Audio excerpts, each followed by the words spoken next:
Hi kids, welcome back. For today, we are going to discuss the materials that can block, absorb, and transmit light.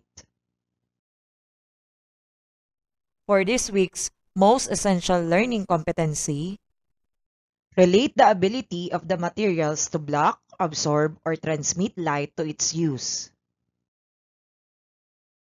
For today's objective, identify the materials that can block, absorb, or transmit light. Let's ignite your curiosity, discover something new, unleash your inner scientist with Science 5! I am your virtual teacher, Teacher Regine.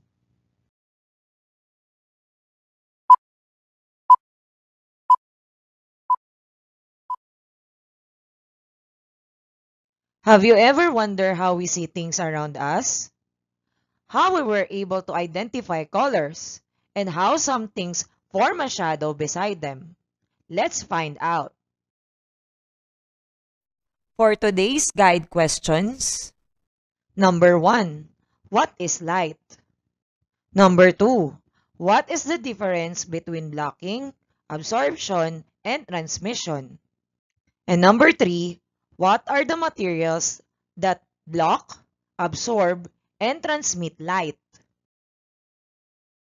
Light, or also known as visible light. It is an electromagnetic radiation that can be perceived by the human eye. It enables us to see things around us. Light travels from space to Earth with a speed of 299,792,458 meters per second. Our natural and main source of light is the sun. Sun. It is the main source of heat and light. It gives energy for plants and gives warmth to our planet. With the help of our eyes, we were able to see different colors, images, and the objects around us. Take a look at the illustration. How does the light behave in this object? Does the light able to pass through it?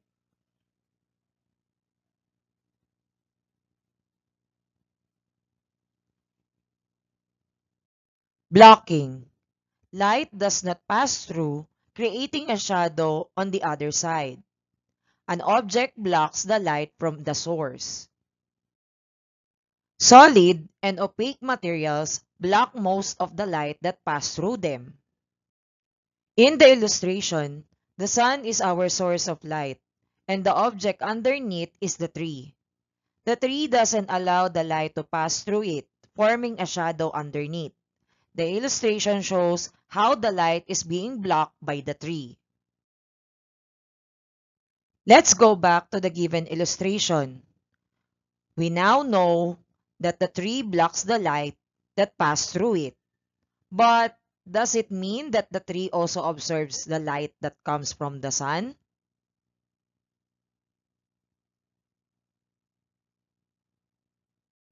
The answer is yes. The leaves of the tree absorbs the light that comes from the sun. The leaves of the tree manufacture its own food through the process called photosynthesis. Absorption. The light is blocked, taking in some light and changing it into energy. Dark-colored materials absorb light faster than light-colored materials. Plants use sunlight, water, and carbon dioxide to produce oxygen and energy in a form of sugar. Let's go back to the given illustration. We all know that the tree blocks the light that passes through it. It also absorbs the light that passes through it and transforms it into energy. But how about transmission? Does transmission also happen in the given illustration?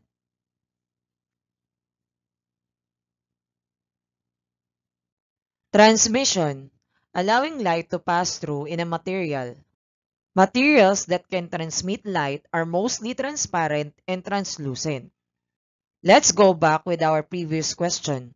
Does transmission also happen in the given illustration? The answer is yes. Air is a transparent material that allows light to pass through it. Take a look at this classroom. Can you identify the materials that block, absorb, and transmit light? Here are some materials that blocks light, absorbs light, and transmit light. Materials that blocks light: book, table, wall, chair, and notebook. Materials that absorbs light: plant, ink of black pen. Materials that transmits light: window, sheer curtain, and paper. Did you learn something new in our today's lesson? Good job! I'm so happy to hear that. See you again in our next lesson. This is your virtual teacher, Teacher Regine. See you again in our next lesson. Bye!